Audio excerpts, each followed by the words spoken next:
Hi, I'm Dr. Tom Schuler. I'm a spine surgeon. I've been doing this for 30 years, and we're here today to educate you about neck surgery. Hi, I'm Tao Allen. I'm a spinal surgical physician assistant. So Tao and I work very closely together taking care of people and helping in surgery to improve their lives. And one of the things that we're going to talk about is the neck.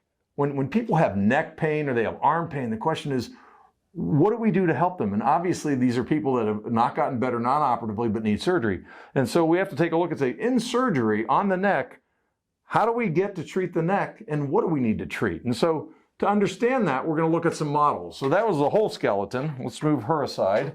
And we're going to look at a neck model here, which is showing that each level is comprised of discs in between the bone and the bones. And those discs allow for motion. They allow the spine to bend and move.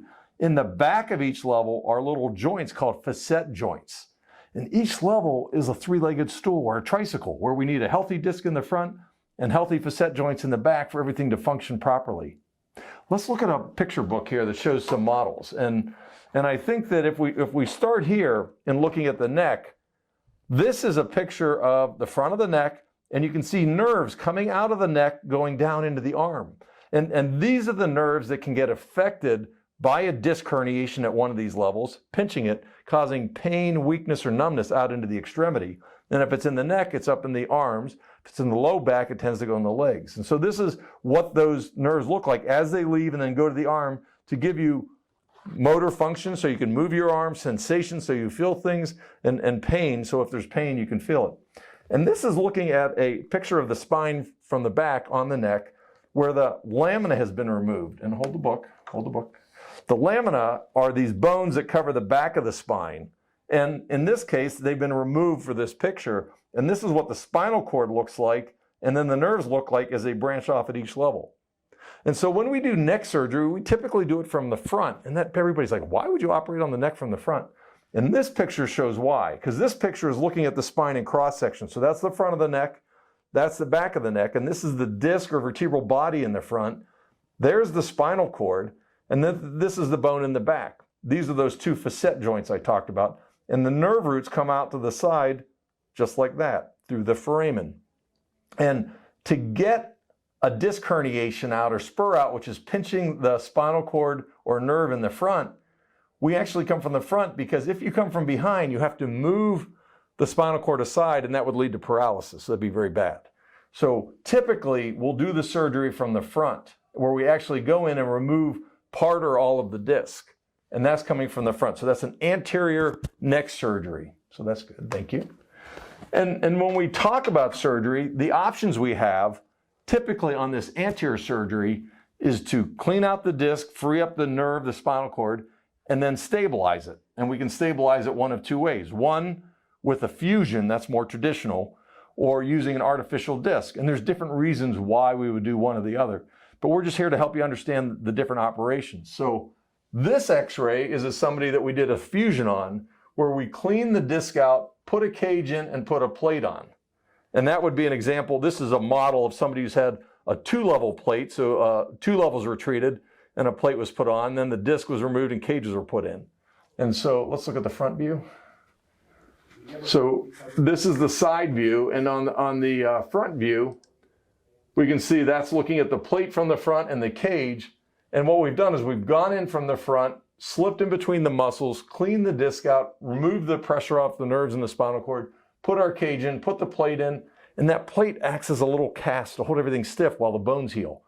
And then the patient gets up and gets going. We do this as an outpatient where the patient comes in, has a surgery, and goes home the same day or the next morning, depending on their health issues. But we get them up and get them going. And it's a very successful operation. The other option that we have today, let's go to the artificial disc, is instead of fusing that segment, we can put an artificial disc in. And this is a model of an artificial disc. And I'm going to come a little closer to see if you can see it, but it allows for motion. So when we do a fusion, we stop the motion. And with the artificial disc, we maintain the motion. And this is a young gentleman who had 3 disc herniations and he had lost his ability to work. And we came in and we replaced all 3 and put in artificial discs at all 3. So not only did we take care of the pressure on the nerves, but we restored him back to function so he could keep doing his job and go back to his career. And this is something we've done with, 4 levels, 3 levels, 2 levels, 1 levels. Sometimes we have to mix where we'll do a fusion mixed with an artificial disc. But the artificial discs are exciting because they preserve motion and they allow people to keep going with their lives, get back to their function. But most importantly, because we are not fusing a segment, we're not transferring stress to the adjacent levels. Now, we did talk about those little facet joints in the back. And if somebody has severe arthritis in those little joints, then we can't do an artificial disc because they don't have the normal motion. And it's the concept of looking at each level like a tricycle. The big wheel in the front is the disc, and the 2 little wheels in the back are the back of the tricycle are those facet joints. And we need healthy wheels all around to do a surgery. So the disc can be bad and we can put a new artificial disc in, but those back wheels have to be working. Those facet joints have to be working for us to do it. So sometimes a fusion's the right answer. Sometimes there's too much bone has to be removed to support an artificial disc. But when we do it, that is a basic concept that we can treat people with surgery from the front of the neck very safely and make them better. I think the most important part for patients to understand is that both surgeries are just as effective. However, the artificial disc is going to be more ideal because it does preserve motion, but the goal of both surgeries is to treat neck pain, to address nerve symptoms, and potentially address nerve damage. So both surgeries are great options. But what we do know is people that get artificial discs, if they're a candidate for both, the people that get artificial discs do better in the long term, especially with multiple levels, than people who get a fusion.